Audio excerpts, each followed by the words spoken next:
waliko obulumi bungi mu mulyango gw'eggulu abuguma nga tabuguma olwo ali musesema emiranga n'ebiwoomeewo kwasirala obuyinike nga bugi nnyo abantu begayirira Mukama yambayi Yesu saasira ekisa kiriba kiweddewo labageyeera yempeera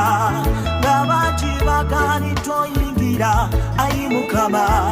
kulembera mu bwakabaka bw'Omukama eyo gye njagala okuba tondeka kuwaka kiweggulu ayi Mukama zikiriza nyiye